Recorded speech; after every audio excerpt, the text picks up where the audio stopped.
ರಾಜಕಾರಣಕ್ಕೆ ಹೋಗುವಂಥ ಕಲ್ಪನೆ ಕೂಡ ಇರಲಿಲ್ಲ.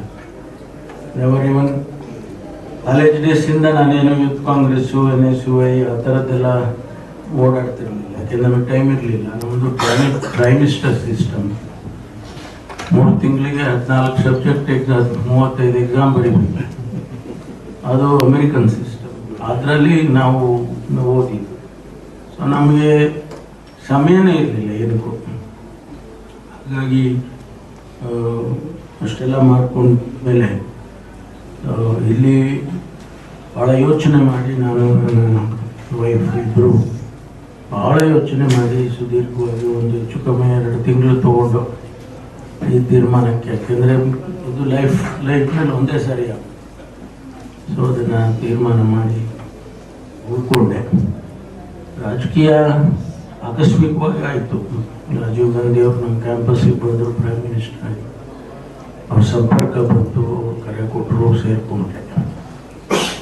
ಇವತ್ತು ಹೆಚ್ಚು ಕಡಿಮೆ 40 ವರ್ಷ ಆಗ್ತಾ ಬಂತು. 2 ವರ್ಷ ಆದರೆ 40 ವರ್ಷ ಆಗುತ್ತೆ.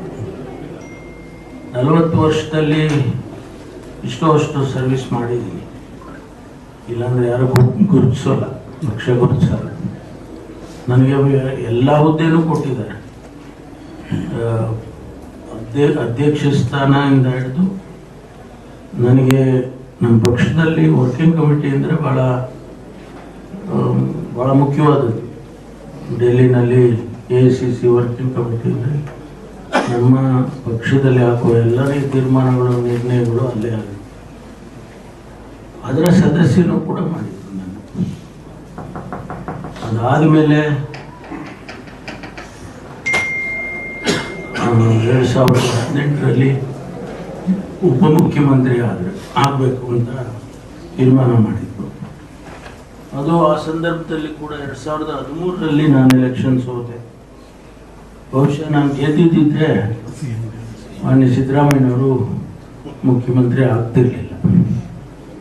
ಆದರೆ ನಮ್ಮ ಅದೃಷ್ಟನೋ ಹಣೆ ಬರೋನೋ ಏನು ಹೇಳ್ತಿರೋ ಗೊತ್ತಿಲ್ಲ. ಆಗ ನಾನು ಸೋತದ್ದು ಕಾರಣಕ್ಕಾಗಿ ಅವರಾದರು. ಆಮೇಲೆ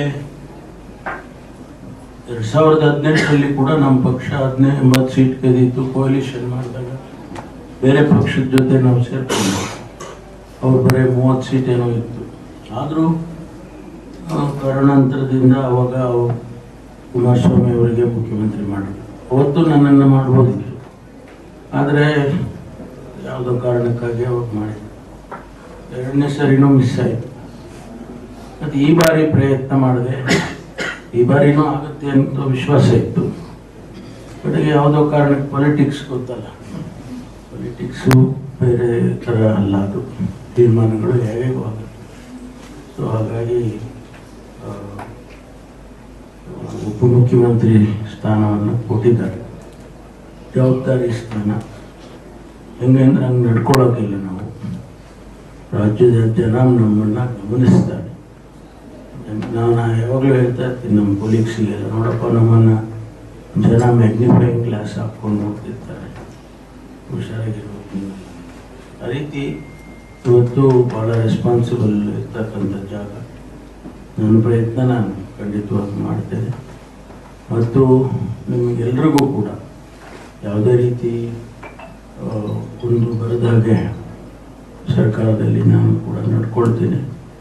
ಜೊತೆಗೆ ನಿಮ್ಮ ಶ್ರೇಯಸ್ಸು, ಸಂಸ್ಥೆಯ ಶ್ರೇಯಸ್ಸು ನನಗೆ ಭಾಳ ಮುಖ್ಯ.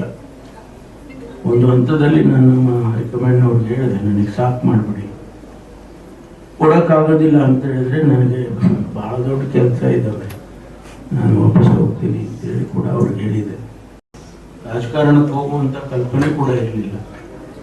ನೆವರ್ ಇವನ್ ಕಾಲೇಜ್ ಡೇಸಿಂದ ನಾನೇನು ಯೂತ್ ಕಾಂಗ್ರೆಸ್ಸು NSUI ಆ ಥರದ್ದೆಲ್ಲ ಓಡಾಡ್ತಿರಲಿಲ್ಲ. ಯಾಕೆಂದ್ರೆ ನಮಗೆ ಟೈಮ್ ಇರಲಿಲ್ಲ. ನಮ್ಮದು ಪ್ರೈಮ್ ಮಿನಿಸ್ಟರ್ ಸಿಸ್ಟಮ್. 3 ತಿಂಗಳಿಗೆ 14 ಸಬ್ಜೆಕ್ಟ್ ಎಕ್ಸಾಮ್, 35 ಎಕ್ಸಾಮ್ ಬರೀಬೇಕು. ಅದು ಅಮೆರಿಕನ್ ಸಿಸ್ಟಮ್. ಅದರಲ್ಲಿ ನಾವು ಓದಿದ್ದು. ಸೊ ನಮಗೆ ಸಮಯನೇ ಇರಲಿಲ್ಲ ಏನಕ್ಕೂ. ಹಾಗಾಗಿ ಅಷ್ಟೆಲ್ಲ ಮಾಡ್ಕೊಂಡ ಮೇಲೆ ಇಲ್ಲಿ ಭಾಳ ಯೋಚನೆ ಮಾಡಿ, ನಾನು ನನ್ನ ವೈಫ್ ಇಬ್ಬರು ಭಾಳ ಯೋಚನೆ ಮಾಡಿ ಸುದೀರ್ಘವಾಗಿ ಒಂದು ಹೆಚ್ಚು ಕಮ್ಮಿ 2 ತಿಂಗಳು ತಗೊಂಡು ಈ ತೀರ್ಮಾನಕ್ಕೆ. ಯಾಕೆಂದರೆ ಇದು ಲೈಫ್ನಲ್ಲಿ ಒಂದೇ ಸಾರಿ ಆಗುತ್ತೆ. ಸೊ ಅದನ್ನು ತೀರ್ಮಾನ ಮಾಡಿ ಉಳ್ಕೊಂಡೆ. ರಾಜಕೀಯ ಆಕಸ್ಮಿಕವಾಗಿ ಆಯಿತು. ರಾಜೀವ್ ಗಾಂಧಿ ಅವರು ನಮ್ಮ ಕ್ಯಾಂಪಸ್ಸಿಗೆ ಬಂದರು, ಪ್ರೈಮ್ ಮಿನಿಸ್ಟರ್ ಆಗಿ ಅವ್ರ ಸಂಪರ್ಕ ಬಂತು, ಕರೆ ಕೊಟ್ಟರು, ಸೇರಿಕೊಂಡೆ. ಇವತ್ತು ಹೆಚ್ಚು ಕಡಿಮೆ 40 ವರ್ಷ ಆಗ್ತಾ ಬಂತು. 2 ವರ್ಷ ಆದರೆ 40 ವರ್ಷ ಆಗುತ್ತೆ. 40 ವರ್ಷದಲ್ಲಿ ಅಷ್ಟು ಸರ್ವಿಸ್ ಮಾಡಿದ್ದೀನಿ. ಇಲ್ಲಾಂದರೆ ಯಾರು ಗುರುತಿಸೋಲ್ಲ, ಲಕ್ಷ ಗುರುತಿಸಲ್ಲ. ನನಗೆ ಎಲ್ಲ ಹುದ್ದೆನೂ ಕೊಟ್ಟಿದ್ದಾರೆ.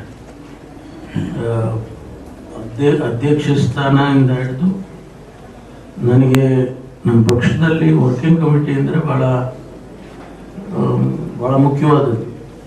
ಡೆಲ್ಲಿನಲ್ಲಿ AICC ವರ್ಕಿಂಗ್ ಕಮಿಟಿ ಅಂದರೆ ನಮ್ಮ ಪಕ್ಷದಲ್ಲಿ ಹಾಕುವ ಎಲ್ಲರ ತೀರ್ಮಾನಗಳು, ನಿರ್ಣಯಗಳು ಅಲ್ಲೇ ಆಗುತ್ತೆ.